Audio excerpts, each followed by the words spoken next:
नमस्कार दोस्तों, स्वागत है आप सभी का रैशनल डिबेट में। एक व्यक्ति का ये दुख है कि वो अब जब से एथिस्ट बने हैं तब से उनके घर में प्रॉब्लम हो गई है। छठ व्रत में उनकी मैडम व्रत नहीं कर रही हैं तो उससे काफ़ी प्रॉब्लम खड़ी हो गई है। देखिए इसका क्या सॉल्यूशन हो सकता है। वहीं बुद्धिज्म में बहुत सारे लोग प्रचारित कर रहे हैं कि आत्मा होता है, परमात्मा होता है। इसमें कितना सच है और आत्मा परमात्मा अगर नहीं है तो आखिर है क्या चीज़ जिसके कारण से लोग सारे परेशान हैं। इसी तरह के तमाम पहलुओं पर इसमें चर्चा हुई है। इस वीडियो को अंतिम तक देखिए और आपको कुछ ऐसे सबूत हाथ में लगेंगे जिससे आप भी इस तरह के प्रश्नों का जवाब दे सकेंगे। तो इस वीडियो को लाइक करना मत भूलिएगा, शेयर तो जरूर कीजिए ताकि हर व्यक्ति तक ये सच्चाई पहुंच सके।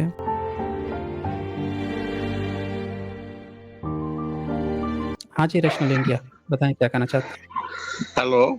हाँ जी बोलिए। हेलो। बोलिए। अच्छा, बुद्धिज्म में जब गॉड का कोई कॉन्सेप्ट नहीं है और ना अलौकिक का कुछ कॉन्सेप्ट है, फिर ये देवी, तारा देवी, दुर्गा देवी मूर्ति बॉडी क्यों बनाई गया? आप अपनी पूरी बात कहिए, क्या कहना चाहते हैं। बोल रहा हूँ, बुद्धिज्म में जब गॉड का या अलौकिक चीज का जब कोई कॉन्सेप्ट नहीं है तो फिर ये तारा देवी, दुर्गा देवी, ये सब मूर्ति क्यों बनाया गया था? हाँ बिल्कुल, आपका सही सवाल है। और देखें, पूजा हर एक माने क्या है? बिल्कुल सही सवाल है आपका। यहाँ पे हमें ये देखना होगा कि जो बुद्धिज़्म है, उसमें आपने देखा होगा कि बुद्धा ने पहली बार महिलाओं को अधिकार दिया था। अभी तक महिलाएँ जो हैं, वो पुरुषों के लिए सिर्फ़ घरों की वस्तु तक ही लिमिट थी। घर में उनके बच्चे पैदा कर दे, घर में खाना बना दे, घर के सीमित कर रखी थी। बुद्धा ने पहली बार उनको घर से बाहर निकल कर कहीं दूसरी जगह भी रह सकती हैं, बिना किसी पुरुष के अंडर में शादी-विवाह किए भी रह सकती हैं, इसकी आज़ादी देते हैं। तो बुद्धिज़्म ने जब ये कॉन्सेप्ट दिया, तो सवाल ये था कि क्या ये कॉन्सेप्ट पूरे भारत या विदेशों में फैल पाया? तो बुद्धा के समय में ही फैल पाया? नहीं। लेकिन बाद के जितने भी स्कॉलर हुए, उन्होंने इस काम को आगे बढ़ाना शुरू किया। लेकिन पब्लिक को आपको पता है, पब्लिक का एक अपना ही ट्रेड होता है, कितनी भी सही बात आप उनको बता दीजिएगा, उनको समझ में थोड़ा कम आता है। पब्लिक जो है अपने ट्रेडिशन को छोड़ना नहीं चाहती। आपको क्या लगता है कि बुद्धा ने जब ये इम्प्लीमेंट कर दिया, तो क्या सारे लोग अचानक से मान गए होंगे? पूरी दुनिया जो है आँख मूंद के इस चीज़ को एक्सेप्ट कर ली कि बुद्धा ने कह दिया मतलब सब चीज़? नहीं, ऐसा नहीं हुआ। लोगों ने तब भी विरोध किया होगा। लोगों के वो लगा होगा कि यार हमारे ट्रेडिशन पे हमला है, महिलाओं पे हमला है, उनको ऐसे कैसे आज़ादी मिल जाएगी, ऐसे कैसे अधिकार मिल जाएँगे उनको। तो इसकी फाइट लंबी रही होगी।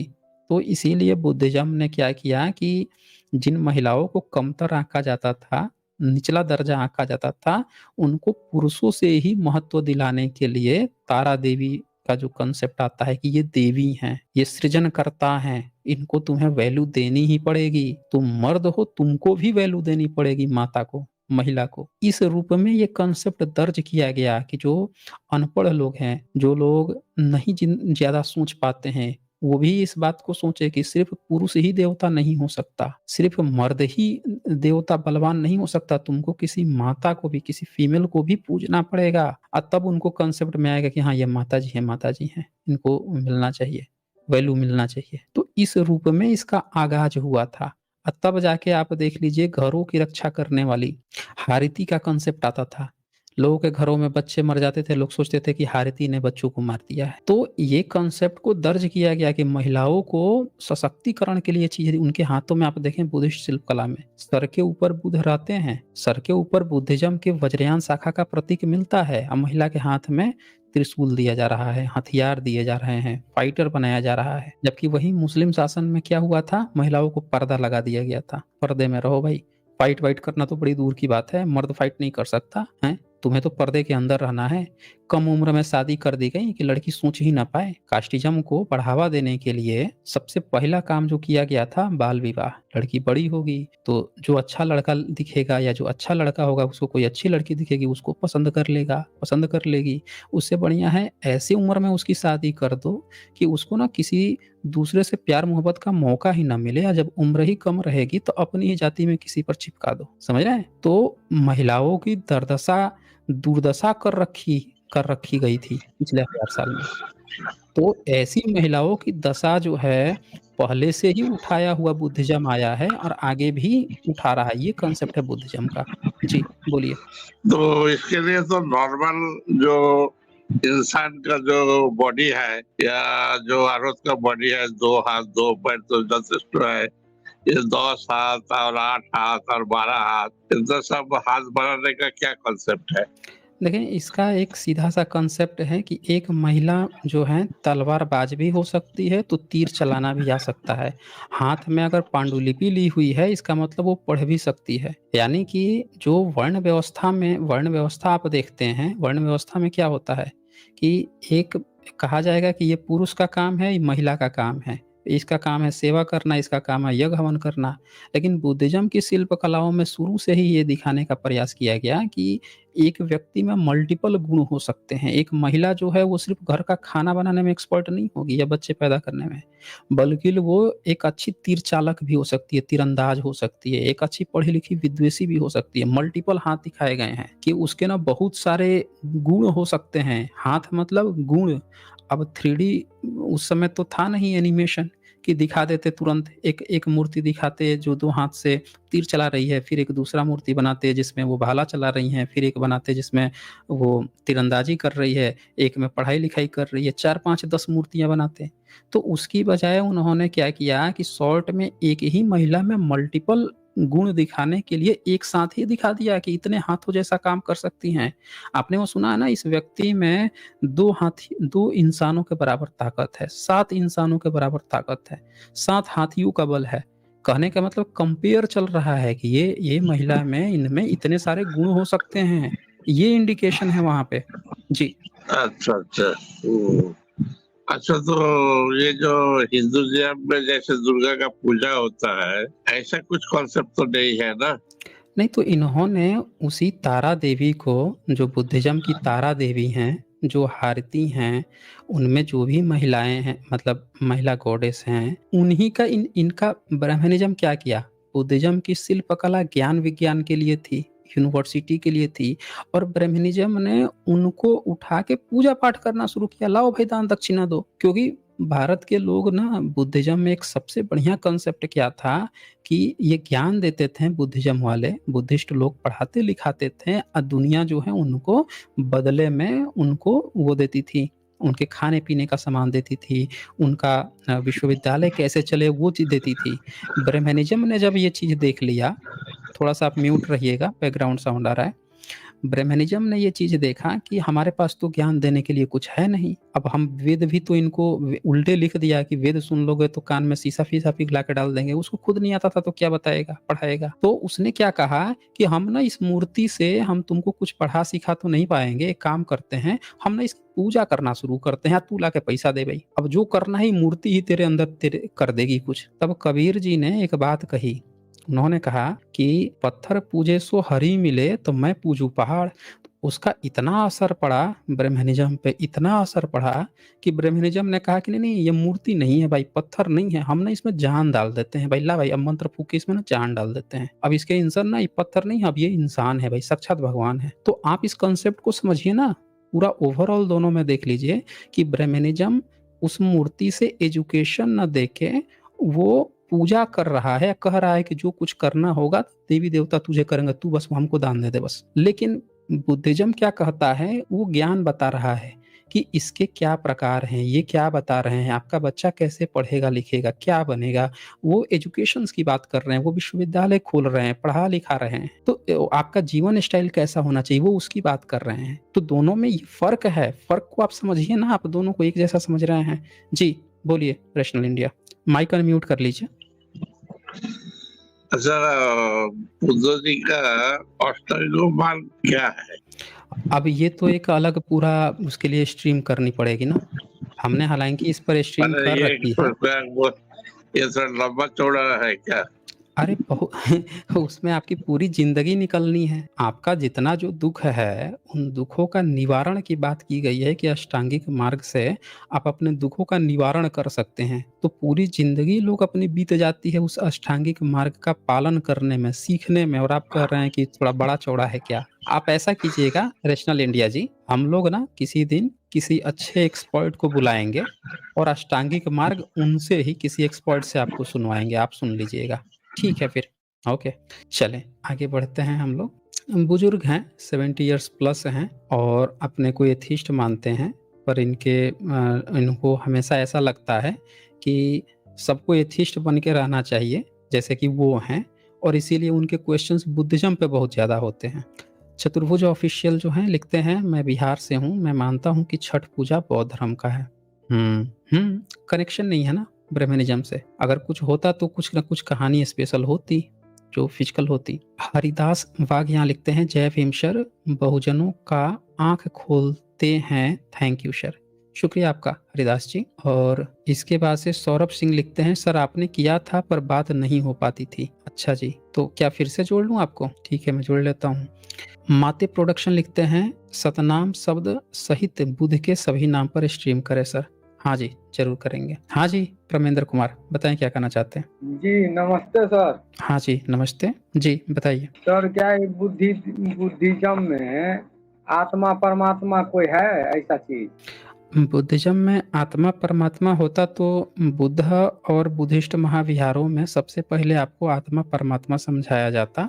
जैसे कृष्ण गीता में खूब आत्मा परमात्मा समझाए हैं, वैसे ही धम्मपद में भी आत्मा परमात्मा समझाया जाता। पर जी। धम्मपद आपने कभी पढ़ा है? नहीं हम धम्मपद कभी आपने पढ़ा है? नहीं। अच्छा, नहीं पढ़ा है। धम्मपद आप पढ़िएगा ना, तो वहाँ से आपको पता चल जाएगा कि उसमें आत्मा परमात्मा की बात नहीं है। देखिए, मैं आपको एक सैंपल दिखा देता हूँ, आज आप कॉन्सेप्ट अपना क्लियर कर लीजिए। जिसका जो कोर होता है, उसमें वो चीज़ें निहित होती हैं। जैसे गीता है, अब गीता का भी नाम बड़ा कमाल का है। गीता मतलब होता है गाया हुआ, तो गीता नाम होना चाहिए था धम्मपद का। समझ रहे ना? हमेशा इनके किताबों के नाम जो हैं विशेषण ही होते हैं। देखिए कितना गजब का नाम है। धम्मपद को असली गीता कहा जाता है कि ये धम्मपद है। धम्मपद नाम हो गया, धम्म का ये पद है, और गीता यानी गाया हुआ है, लोग गाते हैं इसको, वो गीता हुआ। बुद्ध चरितम वो गीता हुआ, ये बुद्ध चरितम है, लोग इसको गाते हैं, पोयम के रूप में गाते हैं। तो इन्होंने गीता नाम, सारे नाम भुला के गीता नाम कर दिया महाभारत में एक कहानी प्रसंग को जोड़कर। ये देखिए, ये मैं आपके सामने ये धम्मपद खोला मैंने। अब इसमें 26 चैप्टर हैं। चाइनीज और अदर वर्जन में इससे भी ज्यादा हैं। पर इन चैप्टरों को पढ़ के आप बता दीजिए कहीं पे भी बुद्ध ने आत्मा परमात्मा समझाया हो? ये देखिए, ये धम्मपद दिख रहा है स्क्रीन पे आपको? जी बहुत छोटा छोटा है। बहुत छोटा छोटा है। नजर थोड़ा कमजोर है हमारा। और थोड़ा बड़ा कर दिया है मैंने। अब दिख रहा है क्या? हाँ। पढ़ सकते हैं क्या लिखा है?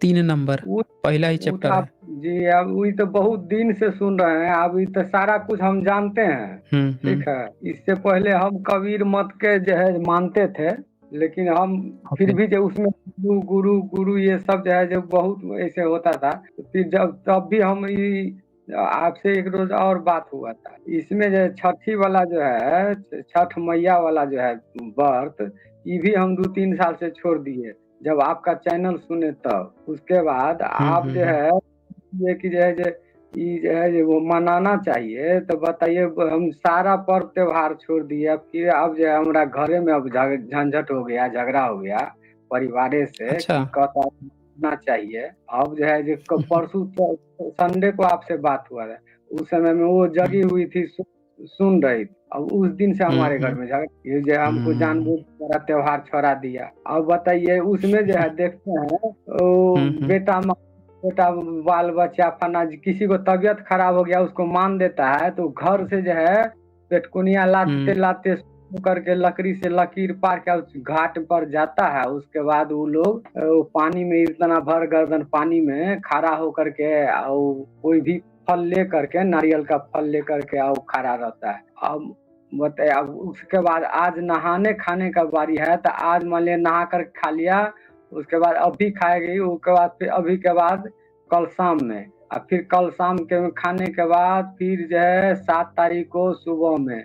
इसीलिए हम जो हमारी पत्नी बहुत कमजोर हो जाती थी हर साल, तो हम जो है छुड़वा दिए इसको, आपको चैनल सुने उसके बाद छुड़वा दिए। अब जो है बहुत फेरा हो गया हमारे घर में। बताइए 2-3 दो रोज से, उस रोज संडे रोज से झगड़ा हो रहा है। ये तो बुद्धिस्ट का था, तो हम काहे नहीं करें, सब कर रही है, अकेले हम नहीं कर रहे हैं। तो वो यही बात है ना परमेंद्र जी, आप ये बात देखिए कि उनका इस चीज़ से वो ये नहीं कर रही हैं कि उससे बाल-बच्चों का फ़ायदा होगा, पति की उम्र बढ़ जाएगी। उनको देखा उनकी जो कॉम्पिटिशन है महिलाओं से है। महिलाएँ जो हैं, लोग सोचते हैं ना कि महिलाएँ पर्व-त्योहार क्यों नहीं छोड़ पाती? महिलाओं का कभी भी पर्व-त्योहार का कनेक्शन ईश्वर से या बाल-बच्चे या उनकी उम्र बढ़ जाए इससे होता ही नहीं है। उनका प्रॉपर कॉम्पिटिशन सही अपने बात है। पड़ोस की महिलाओं से होता है। जी। मान लीजिए हमको पड़ोस को नहीं ना देखना, हमरा अपना शरीर न देखना है। हम जिस चीज से हमारा शरीर में हानि होगा वो काहे करेंगे। अब ई बता दिए, अब वो जो है हर एक त्योहार कहते हैं ना, ये सब ई जो है हमरा 5-10 साल से हमको ये जो है जो झूठों के सारा पर्व त्योहार छोड़वा रहा। हम एको को पर्व जो है जैसे जैसे सुनते गए वैसे वैसे सारा चीज बंद करते गए। अब जो है जो अभी कल से जो है जो परसों से संडे से जो बात हुआ उस दिन से जो तक अब आप भी कह रहे हैं कि नहीं होना चाहिए। जबकि आत्मा परमात्मा ही है। हमारे गांव में ये किसी को तबीयत खराब हो जाए तो वो मान देगा। अब वो जाकर के पानी में ठाड़ी देगा। उसके बाद जो है कि बच्चा नहीं हुआ, हो गया तो उसके बाद वो छठ जो है जो मुंडन होगा घाट पर जाकर के, और उसके बाद वो पूरे जितना उसका जो चलता है सबको भोज खिलाया, भोज करता है, ये वो बहुत सा ऐसा बात होते रहता है सर। उसके बाद मान लीजिए उस बच्चे को पढ़ाने के लिए कोई प्राइवेट स्कूल में नहीं देगा, सरकारियों में नहीं भेजेगा, लेकिन मुंडन में जो है 200-400 एक आदमी को खिला करके 1-1.5 लाख रुपया उसमें खर्च कर देता है, लेकिन पढ़ाने के उसको क्षमता नहीं रहता है। अब बताइए जो है उसमें जब आत्मा परमात्मा नहीं है ये नहीं है तो क्या वहां पर जाकर के जो है जी इतना साधना अगर कोई छू दे किसी चीज को तो क्या कहते हैं कि जो है वो सामान खराब हो गया, वो जो है जो केला खराब हो गया, फना नया लाओ ये लाओ, इतना उसमें डर भय है। कोई खा लेता है तो उसको जो है सफेद दाग जैसे चमड़े पर हो जाता है स्क्रीन पर, तो कहता है कि जो है जो जूठा कर दे इसीलिए इसको चरक फूट गया है, सफेद दाग वाला बीमारी। हाँ, ठीक है, ठीक है। तो देखें, बिल्कुल आप झगड़ा-वगड़ा करने की नहीं ज़रूरत है। आप अपनी मैडम का भला चाहते हैं, लेकिन मैडम सोशल स्टेटस चाहती हैं, वो बाकी महिलाओं को देखना चाहती हैं कि बाकी महिलाएँ क्या कर रही हैं, वैसा मैं करूँ। उनको लगता है कि जैसे-जैसे महिलाएँ करेंगी, हम भी उनके पीछे-पीछे चलेंगे, उन्हीं की तरह करेंगे, तो हमारा सोशल स्टेटस मेंटेन होगा। उनमें जो लीडरशिप क्वालिटी है ना, वो उनमें नहीं है, या उनको ये नहीं पता है कि हम अनोखा करके, अकेला करके अपना नाम दर्ज कर सकते हैं। वो भीड़ का हिस्सा बना रहना चाहती हैं कि हम बस एक भीड़ का हिस्सा बन के ज़िंदगी काट के चला जाएँ। तो इसलिए जो आम तौर पर लोग नहीं चेंज कर पाते हैं, वो सोच थोड़ी-सी हमें डेवलप करनी पड़ेगी कि हमें हमारे अंदर जो है दूसरों से अलग कुछ करने की क्षमता जब आती है ना, तो वो लोग बड़े जल्दी डिसीज़न ले लेते हैं कि हमें क्या करना है। तो आप उससे बिल्कुल सही हैं आपकी जगह पे। जी। सर उनसे पूछे कि ठीक है जो छठी मैया है तो छठी मैया के घर वाला क्या है, ये नाम बता दो तो फिर से चालू कर देंगे। अब कहता है वो हमको उसको 16 श्रृंगार से जो है जो छठ घाट पे जाती है तो सिंदूर करती है, सारा कुछ जो है उसको कर दिया। तो काम कहे कि अगर छठी माँ है तो उसका तो घर वाला भी होगा ना, मेरी माँ है तो मेरा बाप भी होना चाहिए ना। हाँ, साउंड मेरी क्लियर नहीं आ रही है क्या? नहीं सर अभी साउंड ठीक है। कट-कट जा रही है। अच्छा, अभी ठीक है। ठीक है फिर। ओके, ओके परविंदर जी। इस वीडियो को अंतिम तक देखने के लिए बहुत-बहुत धन्यवाद। जल्द ही मिलते हैं एक नए वीडियो के साथ। बहुत-बहुत शुक्रिया आप सभी का।